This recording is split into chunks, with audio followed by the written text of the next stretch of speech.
네, 성도 여러분 하루 동안 평안하셨습니까? 우리가 어제 기쁨의 50일을 보냈고요. 이제 오늘부터 일상적인 새벽 기도회로 복귀하게 되었습니다. 2024년 5월 20일 월요일 새벽 기도회를 기도하면서 시작하도록 하겠습니다. 기도하겠습니다. 참 좋으신 하나님, 오늘도 저희에게 새로운 한 날을 허락해 주셔서 감사드립니다. 이 날을 주님께 감사하는 마음으로 시작할 수 있게 하여 주시고 또 성령을 의지하면서 살아갈 수 있도록 저희 가운데에 함께 하여 주셔서 감사드립니다. 우리와 함께 하시는 주님께 늘 의지할 수 있도록 도와주시옵고 오늘 하루도 주님을 붙잡으면서 살아갈 수 있는 하루가 되게 하여 주시옵소서. 오늘도 주신 말씀을 통하여서 나에게, 우리에게 어떤 말씀을 하시는지 귀 기울일 수 있도록 도와주시고 그 말씀 붙들면서 오늘 하루도 승리할 수 있도록 도와주시옵소서. 감사드리며 예수님의 이름으로 기도드립니다. 아멘. 네, 하나님께서 오늘 저희들에게 주신 말씀은요, 잠언 10장 1절부터 17절까지 말씀입니다. 잠언 10장 1절부터 17절까지 말씀 봉독해 드립니다. 솔로몬의 잠언이라, 지혜로운 아들은 아비를 기쁘게 하거니와 미련한 아들은 어미의 근심이니라. 불의의 재물은 무익하여도 공의는 죽음에서 건지느니라. 여호와께서 의인의 영혼은 줄이지 않게 하시나 악인의 소욕은 물리치시느니라.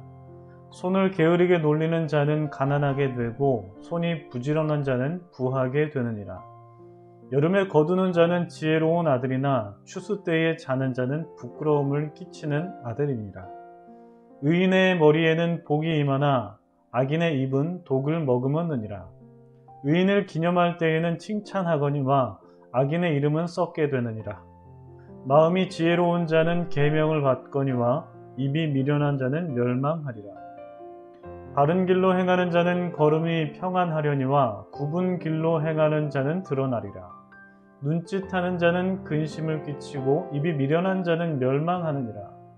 의인의 입은 생명의 샘이라도 악인의 입은 독을 머금었느니라.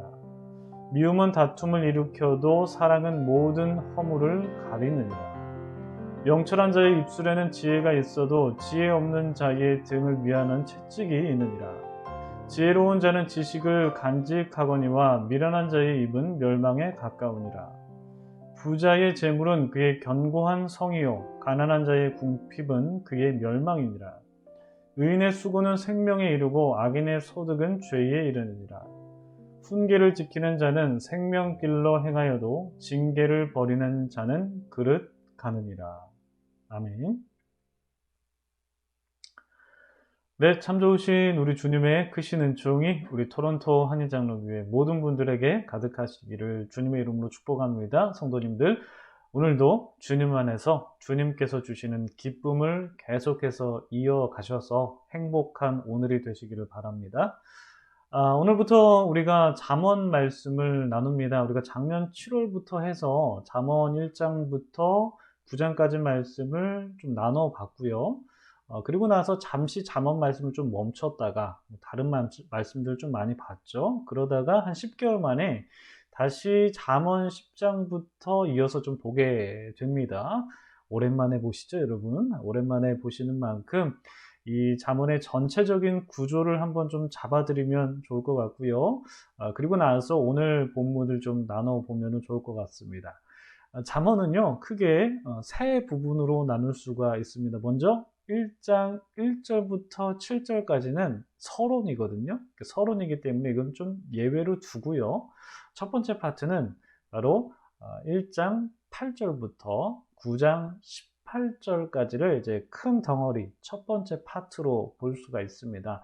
여기에는 뭐 지혜에 관한 잠언이 많이 수록이 되어 있어요. 그래서 지혜의 귀를 기울일 때 누릴 수 있는 혜택이 무엇인지 뭐 이런 내용도 나와 있고, 뭐 지혜를 찾으라 라는 어떤 이런 당부가 섞여 있는 메시지라든지, 뭐 그리고 진리와 생명을 선사하는 뭐 지혜의 속성 같은 것들, 그리고 뭐 지혜를 인격화해서 나타낸 말씀이라든지, 뭐 아무튼 간에 뭐 지혜와 관련된 여러 잠언 말씀들이 종합적으로 수록이 되어 있어서 1장 8절부터 9장 18절까지를 그냥 첫 번째 파트, 지혜에 관한 잠언 이렇게 나눠볼 수가 있습니다. 두 번째는요, 10장 1절부터 22장 16절까지 오늘 본문이 속해 있는 파트입니다. 이 부분은 솔로몬의 잠언이라고 이렇게 이름을 정할 수가 있을 것 같아요. 물론 이 솔로몬의 잠언이라는 표현이요, 1장 1절에도 나옵니다. 그리고 쭉 보시다 보면 25장 이후에도 이 솔로몬의 잠언이 나오거든요. 그런데 이 10장 1절부터 22장 16절 이 두 번째 파트는 솔로몬의 잠언, 솔로몬의 격언 이런 것들을 종합적으로 모아두었다고 해가지고 솔로몬의 잠언집 혹은 격언집이라고 별도로 구성할 수 있기 때문에 두 번째 파트를 그냥 솔로몬의 잠언이라고 묶을 수가 있습니다. 자, 마지막으로 세 번째는요, 22장 17절부터 마지막 31장 31절까지인데요. 여기에는 여러 잠언들이 막 섞여 있습니다. 지혜에 관련된 격언이 한 번 더 종합적으로 나오기도 하고, 솔로몬의 잠언 아까 말씀드렸죠. 25장 이후에 좀 나오기도 하고, 그리고 아굴의 잠언이라든지 아니면 르무엘의 잠언이라든지 아니면 현숙한 여인에 관련된 잠언이라든지 등등 아무튼 간에 여러 잠언을 별도로 이렇게 모음집으로 해가지고 세 번째 파트로 구성을 해 본다면 잠언은 크게 이렇게 세 부분으로 나눌 수 있다는 점 한번 생각을 해 보시면 잠언을 여러분들이 좀 거시적으로 바라보는 데에 도움이 되실 것 같습니다. 자, 그렇다면 잠언의 두 번째 파트인 솔로몬의 잠언집의 첫 번째 내용인 잠언 10장의 내용을 오늘과 내일 양일간에 좀 나누어 보도록 할 텐데, 잠언 10장의 주제를 먼저 말씀을 드리면요, 제가 화면을 벌써 보여드렸습니다. 잠언 10장의 주제는 재물과 말에 관한 격언이라고 보실 수 있습니다. 물론 이 10장 안에 의인과 악인의 대비라든지 아니면 미련함과 지혜 등등 여러 주제들이 나오긴 합니다. 세부적인 주제를 또 나누려면 나눌 수 있겠는데, 이런 세부적인 주제들이 재물과 말이라는 큰 주제와 연결이 되어 있거든요. 그렇기 때문에 이 10장의 주제를 그냥 단순하게 재물과 말에 관한 격언 이렇게 보셔도 좀 무방할 것 같습니다. 말씀드렸다시피 이 10장 전체가 재물과 말에 관한 격언이기 때문에 오늘 본문과 내일 본문에서 이 재물과 말에 관한 이 격언이 섞여서 배열이 되어 있어요. 그래가지고 오늘 설교에서 내일 본문, 그러니까 18절부터 32절까지가 내일 본문이거든요. 이 내일 본문을 좀 미리 당겨와서 오늘 설교에서 좀 인용을 하고요. 그리고 내일 설교에서는 오늘 본문이죠. 1절부터 17절까지 내용을 좀 다시 살펴볼 수 있을 것 같아요.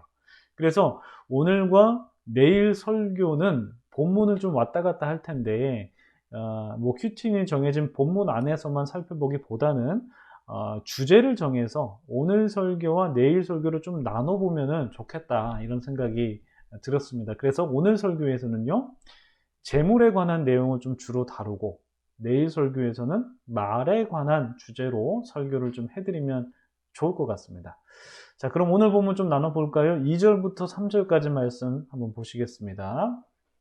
불의의 재물은 무익하여도 공의는 죽음에서 건지느니라. 여호와께서 의인의 영혼은 줄이지 않게 하시나 악인의 소욕은 물리치시느니라. 불의한 재물이라는 것은 이제 불의한 방법으로 재물을 얻는 것이죠. 이 불의한 방법으로 재물을 축적하는 것은 무익한 것이지만 공의는 죽음에서 건진다 이렇게 말씀하고요. 그리고 하나님께서 의인의 영혼은 줄이지 않게 하시는데 악인의 소욕은 그 소욕이 얼마나 많든지 관계없이 그것을 물리치신다 이렇게 말씀을 하십니다.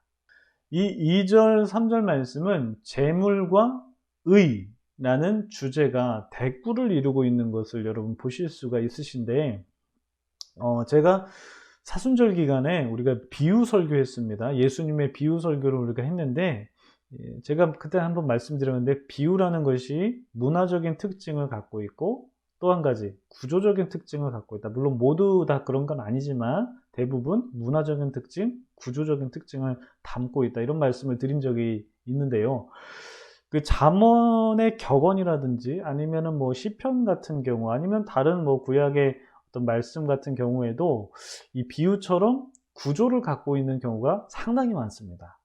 그 방금 우리가 본 이 2절, 3절도 짧은 말씀이지만 이 대꾸법이라는 구조를 갖추고 있는데 특별히 이 대꾸법 중에서 역행 대꾸법, 그 역행으로 되어 있는 이 대꾸법인 구조를 지니고 있어요. 그러니까 이 말씀을 역행 대꾸법이 확연히 드러나는 방법으로 그렇게 재배열을 하면요, 화면과 같이 좀 나타낼 수 있거든요. 화면을 한번 봐주시겠습니까? 그러니까 불의의 재물은 무익하여도 공의는 죽음에서 건지느니라. 여호와께서 의인의 영혼은 줄이지 않게 하시나 악인의 소욕은 물리치시나, 이렇게 되어 있는데, 이 화면에서 보시다시피 불의의 재물, 빨간색으로 되어 있죠. 이 불의의 재물과 밑에 악인의 소욕이라는 이 비슷한 개념이 구조적으로 보면 바깥 틀을 이루고 있고요. 그리고 그 안에 공의와 의인이라는 이 의라는 개념이 가운데에 배열되어 있다는 것을 여러분 보실 수 있으십니다. 제가 비유 설교 때도 말씀을 드렸다시피 이러한 역행, 대꾸, 구조를 갖추고 있는 것은 보통 이 안에 있는 내용들을 강조할 때 이런 구조를 쓰거든요. 그러니까 바깥 틀을 이루는 불이라든지 이 악인의 소욕보다 이 구절의 핵심은 무엇이냐? 바로 공의와 의인으로서의 삶을 살아야 된다는 것이 2절, 3절의 가르침이고, 그러한 가르침이 이 구조적으로도 반영이 되어 있다는 것을 말씀을 드린 겁니다. 자, 그런가 하면 4절, 5절도 이 동일한 구조로 되어 있습니다. 역행 대꾸법으로 되어 있는데 4절, 5절도 한번 보실까요? 그냥 바로 그냥 역행 대꾸법으로 나타냈습니다. 보시면 손을 게으르게 놀리는 자는 가난하게 되고 손이 부지런한 자는 부하게 되느니라. 여름에 거두는 자는 지혜로운 아들이나 추수 때에 자는 자는 부끄러움을 끼치는 아들이니라. 여러분 구조를 보시다시피 이 손을 게으르게 놀리는 자와 추수 때에 자는 자가 이 게으름이라는 주제로 통일성을 갖추고 있고, 이 게으름이라는 주제가 바깥 틀을 이루고 있죠. 그리고 그 안에 손이 부지런한 자와 여름에 거두는 자가 이 부지런함이라는 주제로 통일성을 갖고 있고, 그 부지런함이라는 주제가 안쪽에 배열되어 있는 것을 여러분 보실 수가 있습니다. 마찬가지로 이 구조의 강조점도 역시 안쪽에 배열되어 있는 부지런함이라는 것이죠. 즉, 이 재물을 건강하게 소유하는 것은 무엇이냐면 손을 부지런하게 움직여서 땀 흘려서 성실하게 모으는 게 바로 재물을 건강하게 소유한 것이다, 이런 가르침이라는 겁니다.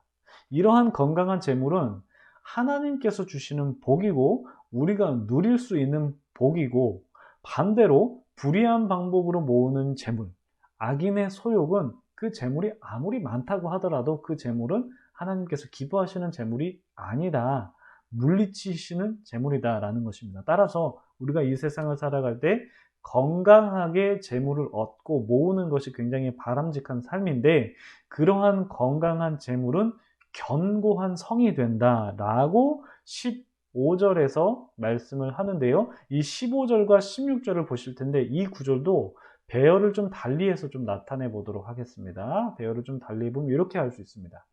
부자의 재물은 그의 견고한 성이요 가난한 자의 궁핍은 그의 멸망이니라. 의인의 수고는 생명에 이르고 악인의 소득은 죄에 이르느니라.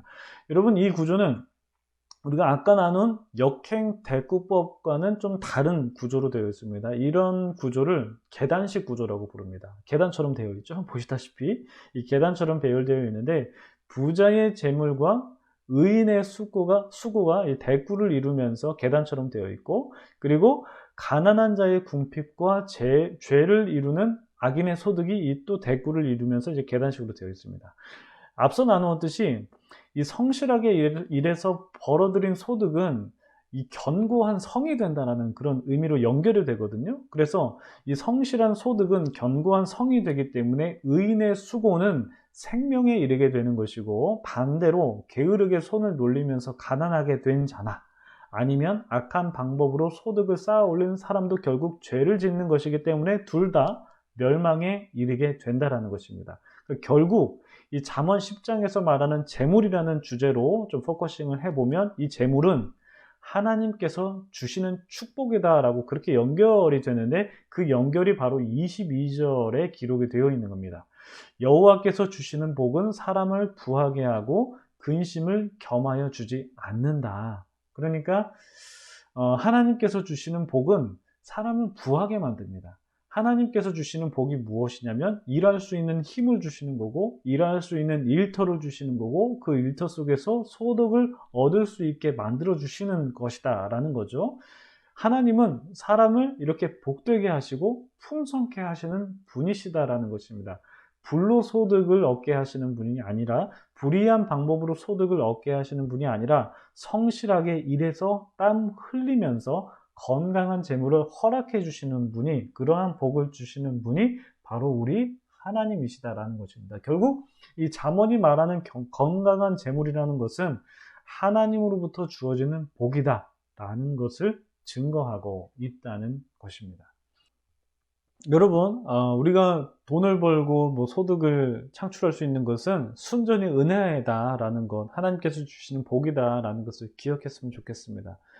물론 이 재물은 성실하고 근면한 태도로, 즉 나의 노력으로 축적하는 게 맞는데, 그런데 그러한 성실성과 근면함을 발휘할 수 있는 환경과 일터를 제공해 주시는 것이 바로 하나님께서 주신 복이다라는 것을 우리가 기억했으면 좋겠고, 그리고 여러분들에게 주신 하나님의 복을 우리가 누리는 것도 중요하겠습니다만 나누는 것도 중요하다라는 것을 우리가 기억하면서 건강한 재물관을 가져야 될 것입니다.